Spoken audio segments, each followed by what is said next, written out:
Welcome back, everyone. Lance Scurv X here, the Scurv podcast. I gotta say, life is wonderful and I'm glad to be alive. But while we're alive, we gotta watch out for the entities that try to steal our peace. And we can master that in so many different levels and so many different fronts. But you better be careful when you find that one that you feel is gonna be the one that's gonna be with you for the rest of your life. You're falling hopelessly in love with them. They're so beautiful, they're so sweet. I'm speaking from a man's point of view. I'm not saying a woman's gonna say the man's sweet. Maybe he is, but you don't want him to be too sweet because we got a lot of other things running around here, right? But it's just every way you slice them, not that you're a serial killer or anything, but meaning that theoretically every part of them, and we know everybody has a flaw or nobody's perfect, but there's one thing we overlook: the family, the families of these angels that we marry. Whether you're a woman and feel as though he's the perfect man, and you will say that although you know nobody's perfect. And if you're a man and you say, man, she's the perfect woman, I just knew she'd be my wife. You look around and you forget that you better check out the family. So the question today is, did you marry into a family cult? Yes. I'm not saying they're the Addams family or the Munsters, if you remember those shows from back in the 60s. But they could be some strange characters once you scratch beneath the surface and figure out and decode the family secrets, the unwritten rules. It's just crazy. When family love comes with conditions. It's not supposed to be that way, but it is probably 85% of the time. All I want to say is there are families that love each other deeply, stay close, celebrate holidays together, call each other every day, help each other financially, and remain involved in each other's lives without anything being wrong with it. You have families like that. All families, or in your case, in-laws, are not toxic. Not all of them, but most of them, meaning that 51% to 99%. It could be 51%. I don't know. I never took a survey. But then there are those families where closeness has quietly become control. In these families, loyalty isn't freely given because of love. Loyalty is demanded as proof of obedience. Independence is treated like betrayal. You gotta walk within a certain set of rules. Privacy is interpreted as secrecy because they're nosy, they gotta know. Boundaries are considered disrespectful. Marriage to an outsider may be accepted on the surface, but the outsider soon discovers that becoming part of the family doesn't necessarily mean becoming an equal member of it. Remember that. I call this kind of dysfunctional structure the narcissistic family cult. I'm not using that phrase as a clinical diagnosis for every person involved, because narcissistic personality disorder is something that only a qualified professional can diagnose. But you know the deal, you know one when you see them, especially when there's a group of them. I'm talking about a family system that behaves in narcissistic ways. A family may revolve around control, image, hierarchy, favoritism, manipulation, secrecy, guilt, intimidation, and an almost religious demand for loyalty. Somebody may sit at the top of that structure while everyone underneath learns where they're supposed to stand. The shocking part is that these people can be 40, 50, 60, 70 years old and beyond and still become emotionally reduced to obedient children whenever the family authority figure speaks. I know you've probably noticed this, and if you haven't, think back to different families that you've known. The person marrying into this family may not see any of this at first. No, they're on their best behavior. In fact, the family may appear unusually close, loving, protective, organized, and supportive. Everybody seems connected. Everybody knows everybody's business. Everybody shows up for everything. Everybody seems to respect a certain family member whose opinion carries tremendous weight. From the outside, this can look beautiful, but there's a major difference between a close family and a controlled family. A close family allows its adult members to become individuals. A controlled family may tolerate individuality only when it doesn't threaten the existing hierarchy. Listen to me carefully. That's why the outsider may receive tremendous respect in the beginning. You're welcomed, praised, included, and perhaps repeatedly told that you're already part of the family. But sometimes that acceptance comes with an invisible contract you didn't know you were signing. You're welcome as long as you don't challenge the established order. You're respected as long as you don't expose contradictions. You're loved as long as your boundaries don't interfere with what somebody else wants. You're considered family as long as your definition of family never competes with theirs. Nobody hands you these rules because the rules were never written down. Everybody who grew up inside the system simply learned them. The real test often comes later, much later, sometimes sooner. Maybe you tell your spouse that the two of you should spend Christmas or any holiday alone this year. Maybe you question why one sibling controls everybody else. Maybe you refuse to discuss private details of your marriage with the extended family. Maybe you don't laugh when somebody is humiliated. Maybe you defend the person everybody has decided is the family problem, right? Maybe you simply say no. That one little word can expose an entire system because healthy families can survive disagreement. Controlling families often experience disagreement as rebellion. The leader doesn't always look like a tyrant. One of the biggest mistakes outsiders make is expecting the controlling person to look controlling. They may not. The family leader can be charming, educated, successful, generous, religious, funny, accomplished, financially secure, socially respected, or extremely helpful. He's the backbone or she's the backbone of the family. Sometimes their control is disguised as wisdom. Everybody goes to them because they supposedly know best. Everybody consults them before making major decisions. Their approval becomes emotional currency within the family, and people can become so accustomed to seeking that approval that they don't even recognize what they're doing anymore. Sometimes this position began in childhood when a parent elevated one child above the others. That child became the responsible one, the intelligent one, the successful one, the family spokesperson, or the person everybody was told to respect. The other children learned that this person had special standing. Decades later, everybody may be grown, married, raising children, paying mortgages, running businesses, and approaching retirement. But the childhood arrangement remains alive. Their bodies became adults, while the family hierarchy remained frozen in time. That favored person may eventually believe the family genuinely needs their leadership. They may believe they're more capable of seeing what's best for everybody else.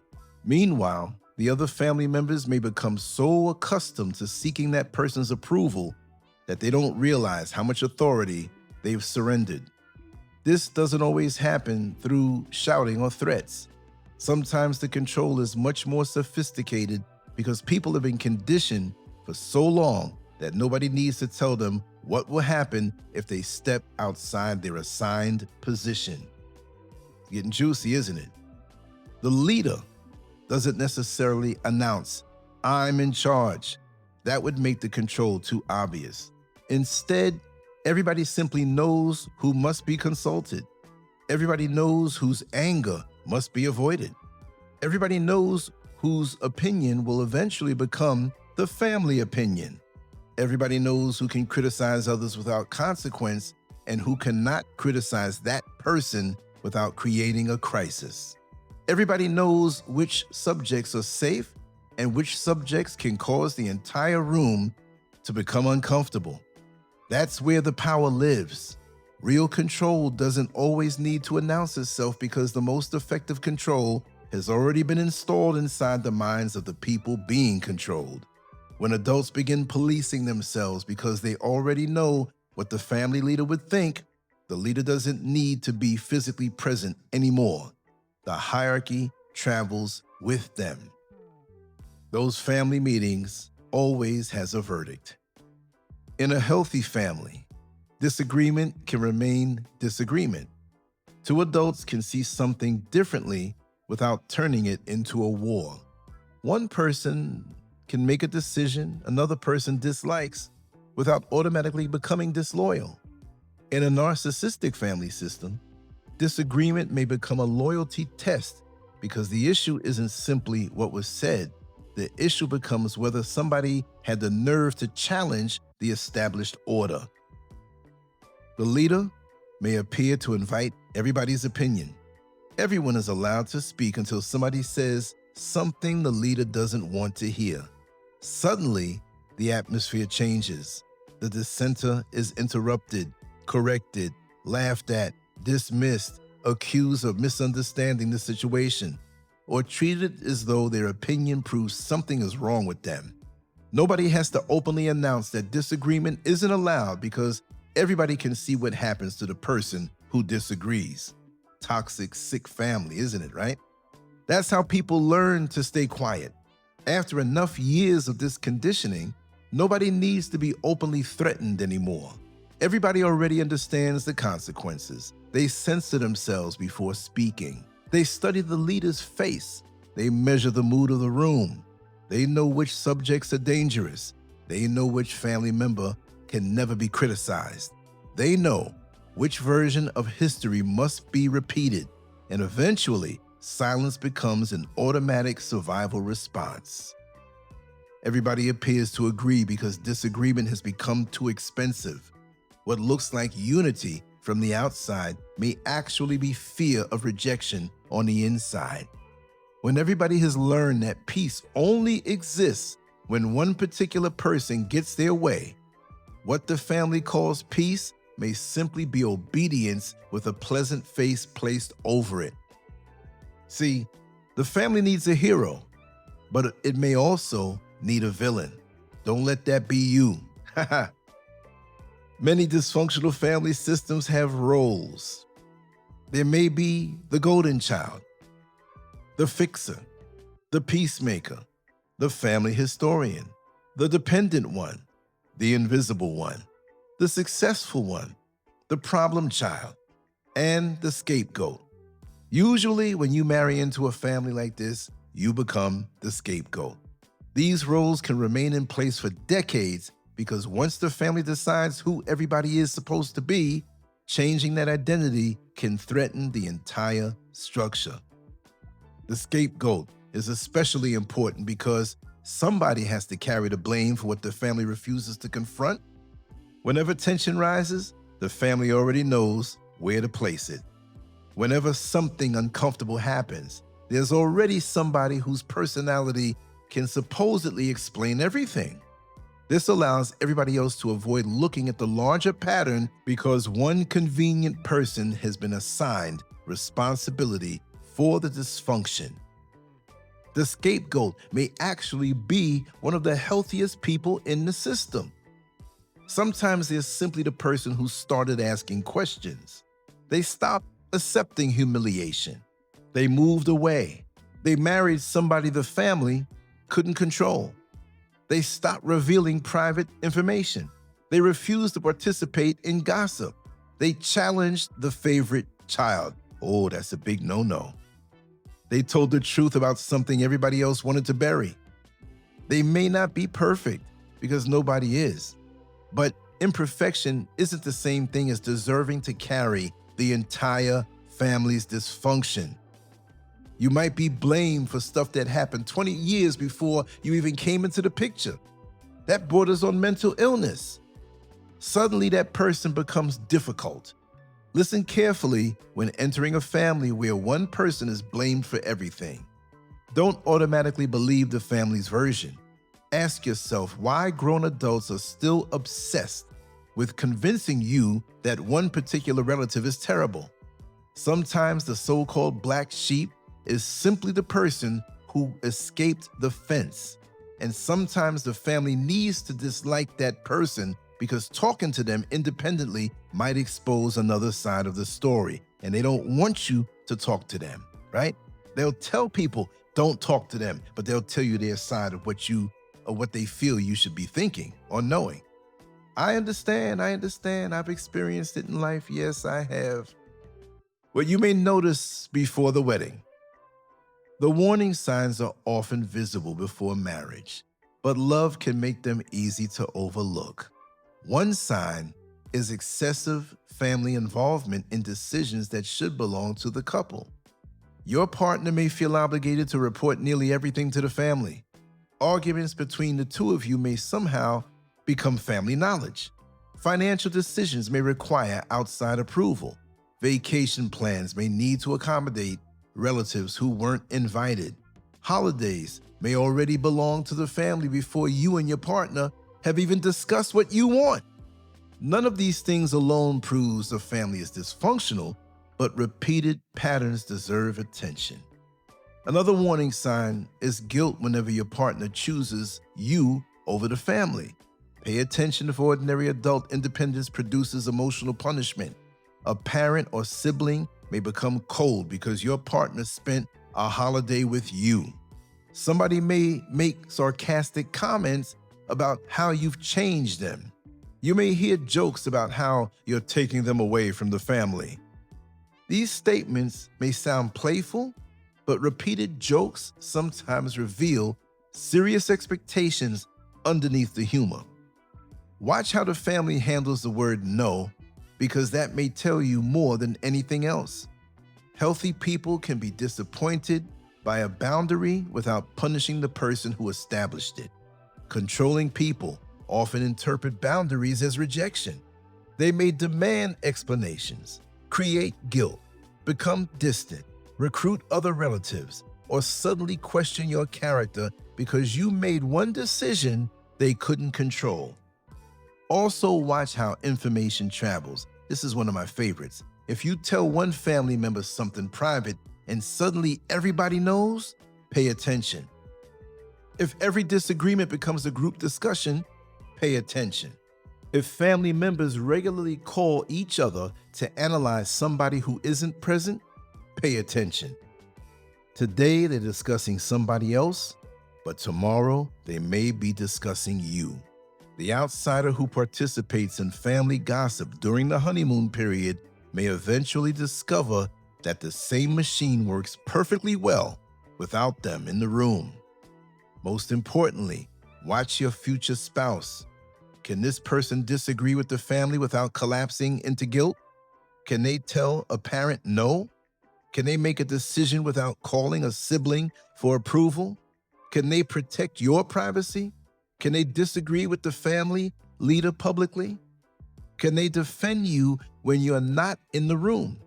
Those questions may reveal far more about your future marriage than the wedding ever will.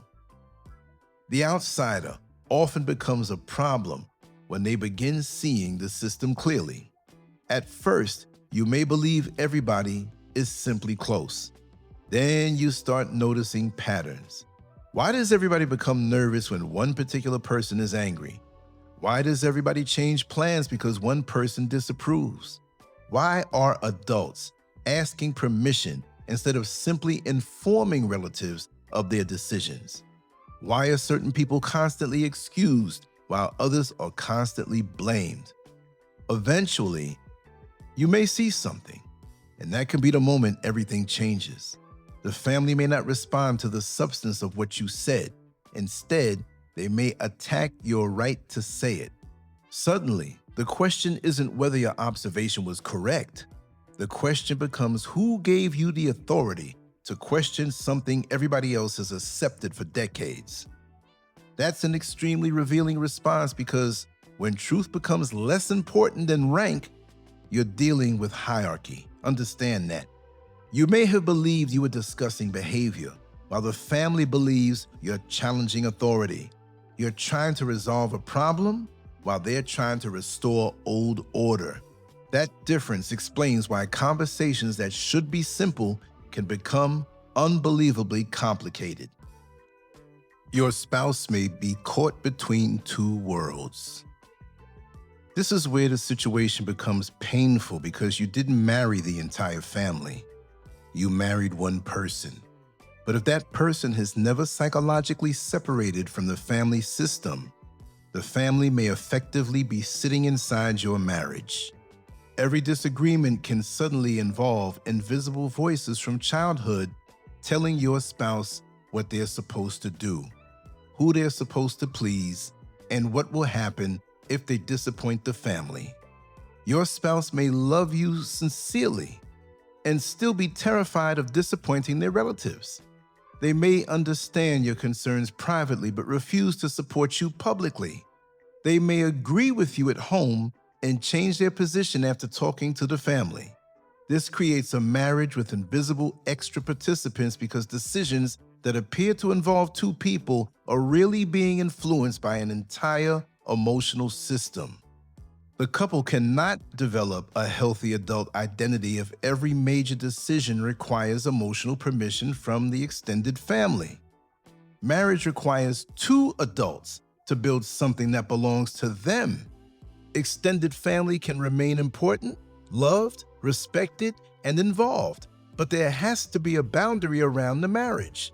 Without that boundary, intimacy becomes almost impossible because one partner never knows whether a private conversation will remain private. If that boundary doesn't exist, the outsider may eventually realize they're competing with a system that existed long before they arrived. That's why this problem can't simply be solved by winning an argument with one difficult relative.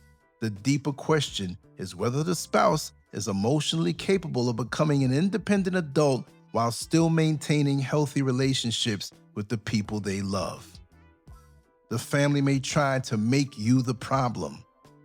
Doesn't it always work out that way? Once you challenge the hierarchy, something predictable can happen. Your behavior gets reinterpreted. Your independence becomes arrogance. Your privacy becomes secrecy. Your boundaries become disrespect. Your confidence becomes aggression. Your refusal to gossip becomes antisocial behavior. Your disagreement becomes hostility.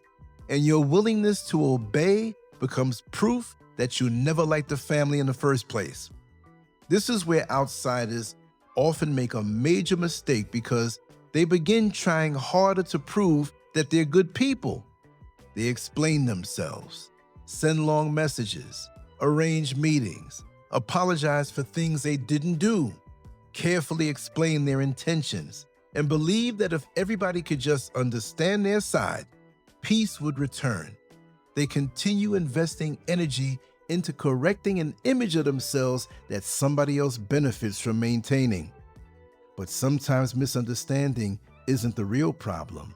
Sometimes your position is understood perfectly. Your refusal to submit is the problem. That's a painful realization because it means better communication won't necessarily solve something that was never really about communication. Understand that. While you may never get them to see your side. One of the hardest lessons is accepting that fairness may not be the goal of the people you're trying to convince. You may believe you're participating in a disagreement about facts, while they may believe they're defending the family structure. Those are two completely different conversations. And unless you recognize the difference, you can waste years attempting to solve a problem using the wrong tools. You're saying, "Look at what happened," while they're asking, "Whose side are you on?" You're asking, whether something was right or wrong, while they're asking whether you're loyal or disloyal. You're discussing behavior, while they're defending position. You're asking for fairness, while they're protecting hierarchy. That's why evidence may accomplish nothing. You can explain what happened from beginning to end, but if accepting your version would require somebody to admit that the leader was wrong, the system may reject your version automatically. The family may even know privately that you're correct while refusing to acknowledge it publicly, because acknowledging your point could threaten the hierarchy that keeps everybody in their assigned positions. This is deep. Another behavior to watch for is triangulation. Instead of one person speaking directly to another, messages travel through third parties. Someone tells your spouse what another relative supposedly said about you. Another person calls somebody else to discuss your marriage. Somebody reports your private conversation to the family leader. People begin forming alliances around situations that should have remained between two adults. And before long, everybody has an opinion about a conversation they never witnessed. This keeps confusion alive because direct communication threatens dysfunctional systems. Direct communication can expose lies, exaggerations, selective storytelling, and manipulation. Triangulation keeps everybody emotionally dependent on whoever controls the information, which means the person who carries the story can also control how the story is understood. That's why one of the strongest boundaries you can establish is refusing to participate. If somebody has a problem with you, they can speak to you. If somebody tells you another person has a problem with you, encourage that person to contact you directly. Stop carrying messages and stop participating in family courtrooms where the accused isn't present. You may be amazed at how quickly certain dramas collapse when nobody agrees to transport them. How about that? But family secrets become loyalty tests. Every family deserves some privacy, but secrecy is different because privacy protects dignity while toxic secrecy protects dysfunction. A family may have painful history that nobody wants to discuss. Abuse may have been minimized. Betrayals may have been rewritten. Financial exploitation may be ignored. Addiction may be hidden. Favoritism may be obvious but forbidden to mention. Somebody may have repeatedly mistreated relatives while everybody continues pretending nothing happened. Then the outsider arrives without decades of conditioning. You see what everybody else has learned not to see. You ask the obvious question, and suddenly you're dangerous. You didn't create the dysfunction, but you named it. And naming something can be more threatening to a dysfunctional system than a dysfunction itself, because everybody has learned how to live around the problem as long as nobody openly acknowledges it. Another disturbing side is selective memory. Something happens directly in front of everybody, but weeks later, the story changes. The person who caused the conflict becomes the victim. The person who defended themselves becomes the aggressor. Important details disappear. New details appear. And eventually, a family-approved version of the event emerges that everybody begins repeating. That's when you may start questioning yourself, but don't surrender your memory simply because several people repeat the same story. Multiple people agreeing doesn't automatically make something true, especially when those people share the same emotional interest in protecting the same hierarchy. Keep your feet planted in reality, because group agreement and objective truth aren't always the same thing. Let's get to the juicy part now. 10 rules for surviving the narcissistic family cult. Rule 1. Don't try to win the family election. If the family has decided you're the outsider, stop campaigning for acceptance. Be respectful, be civil, and be yourself. But don't exhaust yourself trying to earn membership in a club whose admission price is surrendering your judgment. You don't need unanimous family approval to have dignity. And the harder you chase approval, the more power you give people to withhold it. Sometimes the moment you stop trying to make everybody like you is the moment you finally become emotionally free. Rule number 2, protecting the privacy of your marriage. Everything doesn't belong in the family group chat. Arguments, finances, intimate conversations, personal weaknesses, future plans, and disagreements between spouses should not automatically become extended family information. Once private information enters a dysfunctional family network, you may never control where it goes. Marriage needs walls as well as doors. Doors allow healthy family relationships to enter, while walls protect the private space belonging to the couple. Rule number 3, never confuse respect with obedience. You can respect an elder without obeying them. Respect a successful sibling without surrendering your judgment. And respect family tradition without allowing tradition to control your household. Adult respect is mutual. It doesn't require one grown person to become psychologically smaller so another person can feel bigger. If somebody only considers you respectful when you agree with them, they may not actually be asking for respect. They may be asking for submission. Rule number 4, stop over-explaining your boundaries. A boundary isn't a courtroom argument. Saying that you won't be able to attend this year can be enough. Saying that you're keeping a matter private can be enough. Saying that you've already made your decision can be enough. You don't need a 45-minute explanation for every adult choice because over-explaining gives controlling people more material to debate. Every reason becomes another opening for negotiation, and before you know it, you're defending a decision that never required permission in the first place. Rule 5, watch what happens after you say no. People reveal themselves when access is limited. Somebody who appears loving when you're compliant may become hostile when you establish a boundary. That doesn't automatically make the person a narcissist, but the pattern deserves attention.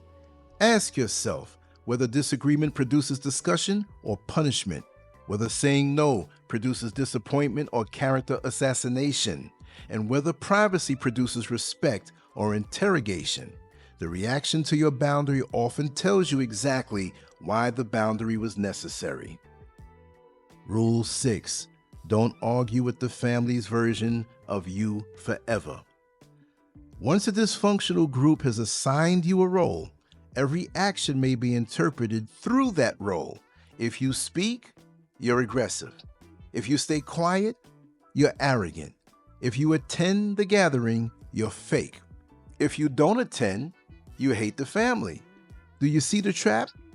There's no winning because the conclusion was decided before your behavior was examined.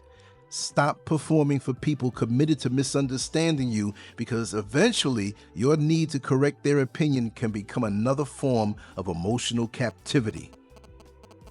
Rule 7, refuse triangulation. Speak directly and insist on direct communication whenever possible. If someone tells you that another relative said something about you, don't immediately enter the drama. Tell people that if someone has a concern, they can speak to you directly. This one habit can shut down enormous amounts of manipulation because dysfunctional systems often depend on conversations about people instead of conversations with people. When you refuse to become the messenger, detective, judge, and jury, you remove yourself from a game that can continue forever. Rule number 8, don't ask the cult to judge the cult. This is one of the biggest lessons an outsider needs to understand. If the family leader mistreats you, don't automatically expect the leader's followers to become an impartial jury. They may love that person, fear that person, depend on that person, or have spent their entire lives protecting that person. They may know exactly what happened and still defend the person because admitting the truth will force them to question decades of family conditioning. You may be asking people to destroy their entire understanding of their family just to admit that you were right. And many simply will not do it. Most will simply not do it. You're fighting an uphill battle, really a slippery slope. Rule 9. Your spouse must eventually choose adulthood. This doesn't mean your spouse has to abandon their family because that would be another unhealthy extreme. Marriage, however, requires adult separation. Your spouse has to be capable of saying that they love their family while recognizing that this is their marriage. They have to be capable of protecting private information, disagreeing with relatives, and allowing relatives to be disappointed without panicking. If your spouse cannot establish those boundaries, your biggest problem may eventually stop being the extended family because the deeper problem may become the structure of your marriage. Rule 10. Accept that peace may require distance. Distance doesn't always mean complete estrangement. Sometimes distance means fewer conversations, shorter visits, keeping certain subjects private, refusing family debates, spending some holidays separately, or no longer responding immediately to every phone call, demand, accusation, or manufactured emergency. In extreme situations where relationships become persistently abusive or destructive, stronger separation may become necessary.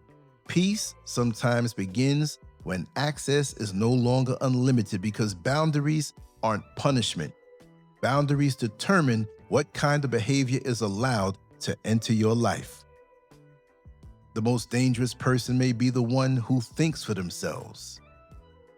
Every controlling system has difficulty with independent people because independent people are difficult to manipulate when they don't automatically fear rejection. They can love people without surrendering themselves, respect elders while questioning bad behavior, and stand alone when necessary. That person may become the family rebel. And the tragedy is that the rebel may be described as selfish simply because they refuse to participate in collective dysfunction. They may be called disrespectful because they establish boundaries, difficult because they ask questions, and divisive because they refuse to pretend. But sometimes the person accused of destroying family unity is simply exposing that what everybody called unity was actually conformity. Real unity can survive questions. Real love can survive boundaries. Real respect can survive disagreement. Be careful with the word empath. People often describe the rebellious family member as the empath, and sometimes that description may fit their personality. But I think something even more important can be happening. The person doesn't have to possess some supernatural sensitivity. They may simply have enough independence to recognize that something isn't right and enough courage to refuse to pretend otherwise. They may see people as individuals instead of positions in a hierarchy. They may refuse to participate when one person is being scapegoated. They may ask why everybody is afraid of the same relative. They may notice the contradiction between what the family says publicly and what happens privately. In a dysfunctional system, basic emotional independence can look revolutionary because everybody else became accustomed to treating obedience as normal. And remember, the holidays can expose everything. Christmas, Thanksgiving, birthdays, weddings, funerals, vacations, graduations, reunions, and major family events can reveal exactly how much control exists. Watch what happens when an adult child says they're spending Christmas at home with their spouse and children this year. In a healthy family, there may be disappointment, but there's acceptance. In a controlling family, that decision may trigger guilt, accusations that the person no longer cares about family, comments about how they've changed since getting married, or reminders that everybody else will be attending. Those statements reveal something deeper because the adult child isn't really being invited, they're being summoned. There's a difference between wanting somebody's company and believing you're entitled to their presence. Once adulthood arrives, invitations have to become invitations again because grown people have the right to decide where they spend their time.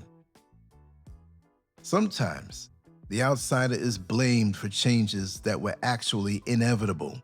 A grown person gets married and naturally begins building a separate household.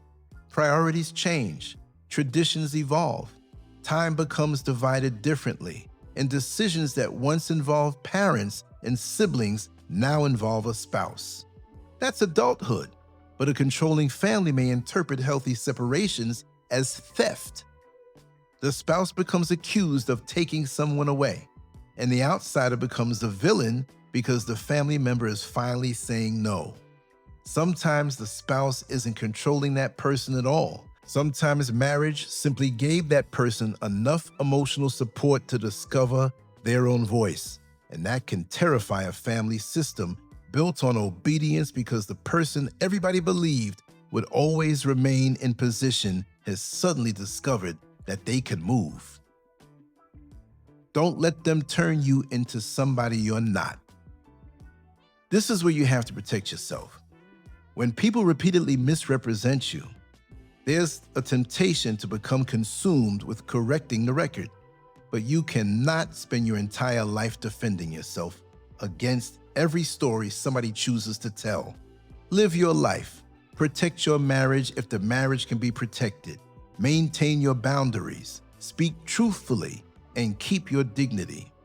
Don't become cruel because other people were cruel. Don't become obsessed with revenge. Don't spend your life investigating what relatives are saying about you. Don't allow dysfunctional people to occupy your mind rent-free. Your goal isn't defeating the family because the moment your life becomes centered around defeating them, they're still controlling your life. Your goal is refusing to become part of the dysfunction. And understand you may never receive the apology. This is another difficult reality because you may never hear that you were right. You may never hear that you were treated unfairly, that somebody lied about you, that the wrong person was protected, or that the family has serious problems, which by this time you should already know. Waiting for that acknowledgement can keep you emotionally tied to the very system you're trying to escape, because your peace remains dependent on people who may have no intention of giving you what you're waiting for. Sometimes closure is accepting that people may never give you that closure.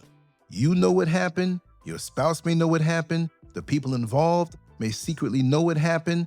That may have to be enough. There comes a point where peace requires you to stop waiting outside somebody else's emotional courthouse, hoping that one day they'll finally announce the verdict you already know is true. Remember, your soul doesn't belong to that family. At some point, every grown person has to ask themselves a serious question about whether they're living according to consciousness or according to family pressure. Family can be beautiful. Family can save lives. Family can provide identity, protection, history, belonging, wisdom, and love. But family doesn't own your conscience, your marriage, your adulthood, or your mind. And being related to someone doesn't automatically make everything they demand righteous. There comes a time when adulthood requires standing on your own feet. You can honor where you came from without allowing where you came from to control where you're going. You can love your family deeply while admitting that some family patterns are unhealthy. In fact, sometimes refusing to continue the dysfunction is the most loving thing a person can do for the generations coming behind them. When the spell finally breaks, the first step toward freedom is often seeing the system for what it is. Once you recognize the roles, guilt, hierarchy, scapegoating, triangulation, secrecy, favoritism, and punishment for independence, the confusion begins to disappear. You stop asking why reasonable explanations aren't working. You stop believing that one more conversation will magically make everybody understand. You realize that sometimes they understand perfectly, they simply don't accept your right to stand outside the hierarchy. The second step is understanding that you cannot rescue every person still trapped inside of it. Some adults have spent decades obeying family structure. They may complain privately while defending it publicly. They may know the leader is controlling while continuing to seek that person's approval. They may even attack the person who tries to free them because freedom requires responsibility. When somebody else has always decided what's right, thinking independently can be frightening. The third step is refusing to become another puppet. You can love people without surrendering your mind to them. You can forgive people without restoring unlimited access. You can wish someone well from a distance. You can attend some family functions and decline others. You can refuse gossip without declaring war. You can establish boundaries without becoming hateful. You can stop explaining yourself to people who have already decided what they want to believe. The fourth step is remembering that every human being eventually stands responsible for their own choices.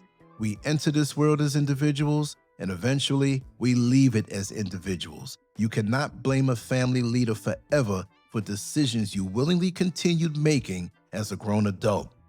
There comes a point when obedience becomes participation. There comes a point when silence becomes cooperation. There comes a point when knowing better creates a responsibility to do better.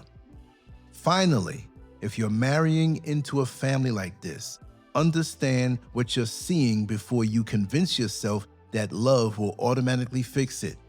Love between two people can be powerful, but love alone doesn't erase decades of conditioning. Look closely at whether your partner can think independently, establish boundaries, protect the privacy of the marriage, and withstand family disapproval. You're not asking them to stop loving their family. You're asking whether they're emotionally free enough to build a family with you. Because when a grown adult cannot say no to the family hierarchy, you may eventually discover that you didn't simply marry the person you love. You married an entire system that expected you to kneel with everybody else.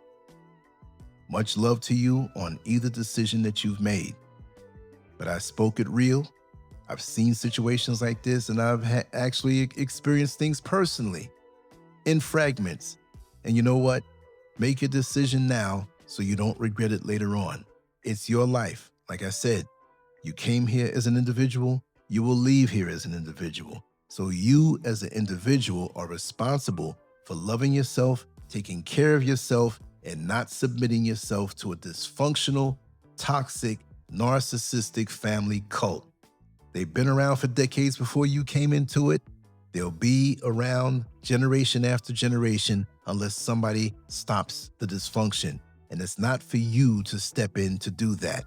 Sometimes the best thing is separating yourself miles and miles and miles away. And if they don't like you and they don't ever contact you, so be it. You still have a full life to do what the heck you want to do, and let that burden stay on their shoulders for the rest of their lives. Anyway, we dug deep today. I appreciate your presence as always. I hope this has helped somebody or agitated you mentally, spiritually, or emotionally enough to stir the pot and get you to think. We're always going to have topics like this, and tomorrow we're going to have something else. Much love to you all. Leave your comments. On to the next one. And as always, Scurv out. And I wish you nothing but peace.